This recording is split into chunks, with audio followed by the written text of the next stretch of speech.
The Prophecy of Capys Secundus. Apologies to T. Babington Macaulay. Nunc ad Dardanium prolem qua dinde sequatur gloria expadium dictus et te toi fata Dacebo. Virgil, Aeneid, 6, 756 to 759. The Prologue. Tonight is solemn feasting, as by Epiphia's shrine the priest and augurs gather, the future to divine. Tonight the idle rhymester sits passive, awed and dumb, for every eye is strained to glimpse the mighty days to come. In state broods ancient Capys, the moody seer, who grinds out reams of dullness each empty, futile year. And as the scene awakes him, he sees a wondrous gleam that turns his mind from Georgian verse to high prophetic dream. Before him yawns a vista of piercing crystal light, the hub club's coming splendor, irradiate and bright. So, while the feasters tremble at tedium held in store, the poor old fossil opes his lips and settles down to bore. The Prophecy. Hail, band of matchless talents of literate renown, whose fame for 12 months hath brightened Boston town. Hail, children of the Muses, resplendent in the glow of wisdom that the Delian entity called God sent down from long ago. For you no tawdry pleasures, no tinsel honors wait, but all the gifts that genius demands from rigid fate. Let others count their silver, whilst you, immortal, shine beside the entity called God, whose gorgeous fane adorns the Palatine.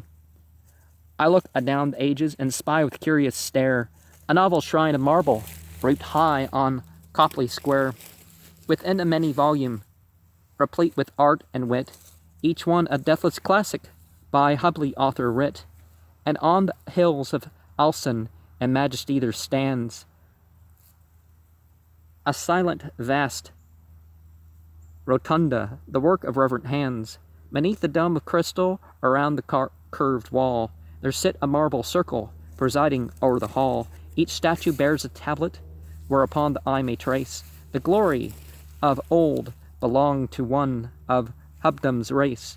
Behold in carven grandeur a proud patrician head that stirred the world with melody in ages past and dead, whose numbers waked in echoes a many a distant clime, and brought the fairies back to earth in captivating rhyme. Each day before the statue young poets place a wreath, while for 1,000 marching years the bard hath slept beneath. Close by their gleams another that once could charm mankind with tales whose searching verity explored the human mind, the east and west united to sing their lofty praise. And daily now the marble bears freshly gathered bays. 10 centuries of silence have lessened not the fame of one beloved by all the nine, and heir to Phoebus' flame. Next shines a Roman visage, where dignity and mirth are blent in just proportion to cheer a pensive earth, and those who gaze upon it with grateful memories quaff, recalling that Aduli's wit was first taught the land to laugh. Upon a pedestal of bronze engraved with moons and stars, see now a stately image, wreathed with white nenuphars, a prophet of the 7 spheres, whom modern sages know as one who wrested from the sky its secrets long ago. And here an ivory dais attracts the roving glance, whereon the rest a sculptured form adorned with flowers from France. Unnumbered tongues have chanted the blessed musician's skill, and oft at eve admiring choirs the temple shadows thrill. Impressive in the twilight there looms a scholar's face, at once the scion and the sire of an illustrious race. From Persia's Gulf to Puget Sound that mighty name is known, bedecked with vivid verdure and pleasing to the sight. The Celtic form of fiction's king glows in the temple's light. The ages sing his glory, the aeons praise his art, for it is his informal law that moves the throbbing heart. Made striking by the shadows cast beneath its head, there stands a serious statue with aspect stern and dread. The Congo chants his splendor in sempiternal song, who from their age-long bondage once raised the sooty throng. But what is this I gaze on, set somewhat o'er the rest? Is it Egyptian past, transferred to regions of the West? And classic stones supreme, their towers contented, calm and fat, the godlike sleek and well-fed form of an Egyptian tat.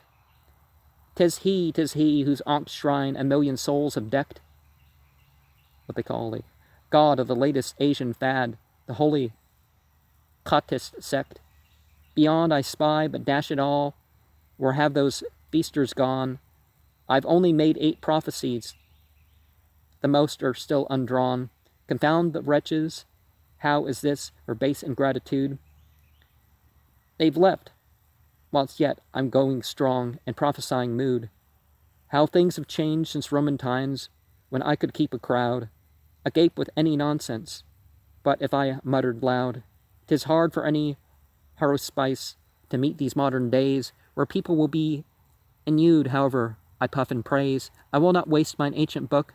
I'll cease to be a prophet, or else I'll teach each cynic soul he's headed straight for Tophet. And there are 5 types of prophet. And of course, there's the false prophet who works on his educated guesses.